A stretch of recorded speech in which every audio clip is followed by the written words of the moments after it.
Bonjour à tous et bienvenue dans Impact Positif, l'émission où l'on s'interroge sur les meilleures façons de répondre aux enjeux climatiques et sociétaux. Avec nous, ce week-end, un chercheur en économie écologique, Timothée Parric. Bonjour. Bonjour. Merci beaucoup d'être avec nous. Vous êtes docteur en économie et vous êtes chercheur à l'université de Lund en Suède. Vous publiez aux éditions du Seuil « Ralentir ou périr, l'économie de la décroissance ».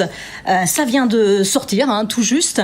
Et vos arguments ont une résonance toute particulière en cette rentrée. Vous parlez notamment de se libérer de la mystique de la croissance. Dans votre livre, vous expliquez en quelque sorte qu'il ne peut pas y avoir de croissance tout en diminuant les émissions de gaz à effet de serre. C'est un discours que vous étiez de façon scientifique dans votre livre, mais qui n'est pas du tout porté par les personnalités politiques. Pourquoi ? Il y a une véritable déconnexion entre les chiffres et la réalité scientifique, et notamment ce que nous dit le GIEC sur l'état du découplage. Et oui, cette espèce de mystique qu'on a pour la croissance verte, qui est à 90% en fait un espoir, de se dire peut-être dans le futur, on va réussir à verdir le PIB, qui pour moi, c'est l'équivalent de sauter d'une falaise sans parachute et de se dire oui, dans le futur, on va arriver à se construire un parachute avant de toucher le sol. Alors justement, je voudrais que vous écoutiez Elisabeth Borne. On était aux rencontres des entrepreneurs français du MEDEF. Fin août, elle a appelé notamment les entreprises à diminuer leur consommation énergétique de 10%. Et puis elle a dit également ceci, écoutez. Contrairement à l'affirmation de certains, la décroissance n'est pas la solution.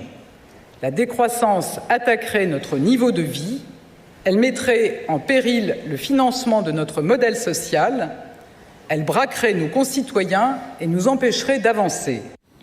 On a l'impression que c'est un peu un gros mot de parler de décroissance aujourd'hui. C'est un gros mot parce qu'on ne comprend pas très bien qu'est-ce que la croissance. Enfin, la croissance dans un pays comme la France est complètement décorrélée de tous les indicateurs de bien-être. Donc ça ne sert à rien de continuer à appuyer sur le bouton de PIB, surtout si ça vient entraîner des dégradations sociales, si ça n'augmente pas le bien-être. Et même, moi, j'aime beaucoup faire l'analogie avec un régime. Aujourd'hui, on aurait beaucoup à gagner à réduire certaines productions et de consommation, à faire une sobriété sélective, planifiée, organisée, qui nous permettrait d'avoir une économie qui puisse mieux satisfaire le bien-être. Mais ce que vous dites vraiment très clairement, c'est que croissance et diminution des gaz à effet de serre, c'est pas possible. C'est pas possible. On peut jouer sur les mots et dire « Ah oui, c'est possible de respirer sous l'eau. Oui, peut-être pendant 20 secondes en tenant votre respiration. » C'est pareil pour la croissance verte. On peut réduire certaines pressions environnementales, certaines pollutions pendant un petit moment, un petit peu, mais jamais assez, jamais de manière complètement soutenue sur le long terme et jamais assez vite pour vraiment tenir une trajectoire sérieuse de retour sous les seuils de limites planétaires. Alors, ce que vous dites aussi, c'est que la décroissance, finalement, c'est une voie de transition vers une société de post-croissance. À quoi ressemblerait-elle, cette société ?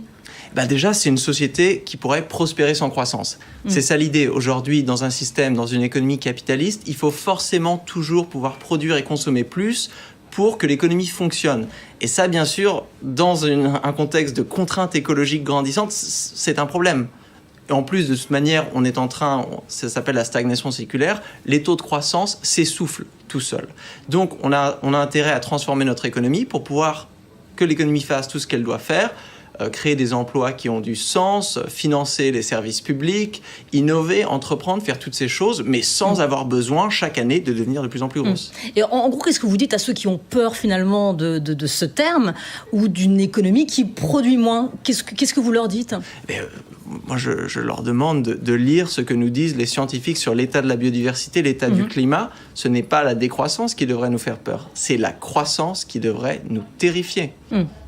Alors justement, vous dites aussi dans votre livre que le PIB finalement est un indicateur qui est complètement désuet. Vous citez d'ailleurs un autre économiste qui est Éloi Laurent. Il dit que le PIB est borgne quant au bien-être économique, aveugle au bien-être humain, sourd à la souffrance sociale et muet sur l'état de la planète. Alors c'est un débat qui date pas du tout d'aujourd'hui, ça fait des années qu'il existe. Il était même posé par l'inventeur de ce concept. Est-ce que c'est peut-être aussi une des réponses aux crises que nous vivons ?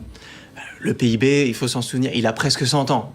il a été inventé en 1930. Donc là, essayer de faire fonctionner une économie moderne avec notre petite boussole obsolète du PIB qui devrait vraiment n'être que dans un musée d'histoire économique, c'est plus possible. Il nous faut des tableaux de bord beaucoup plus complexes, avec des indicateurs de bien-être, avec des indicateurs de santé sociale, avec des indicateurs de résilience écologique. Et là, les crises à répétition qu'on a aujourd'hui nous montrent vraiment que notre compas d'organisation économique n'est plus à jour. Alors finalement, le grand défi des responsables politiques, c'est aussi d'écrire un nouveau récit, quelque chose qui ne tournerait pas autour de la croissance comme progrès ultime, comme bon sens. Exactement, moi je ne comprends pas de toute manière l'attrait d'un récit où le but de l'économie c'est juste d'amasser des billets de Monopoly. Alors qu'en fait... Créer des emplois ? Mais même créer des emplois pour faire quoi ? John Maynard Keynes nous le disait déjà, si on veut le plein emploi, on emploie la moitié de la population à creuser des trous et l'autre moitié à les reboucher. Tout le monde aura un emploi, mais est-ce qu'on se sera enrichi ?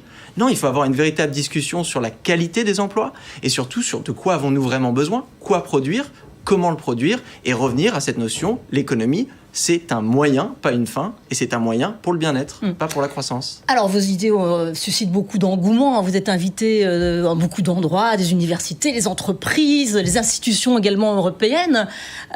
Comment vous réagissez face à cet engouement Alors, vous travaillez, ça fait longtemps que vous travaillez sur la décroissance. D'ailleurs, il y a une grosse littérature sur la décroissance. Comment vous analysez cet attrait aujourd'hui pour cette thématique ?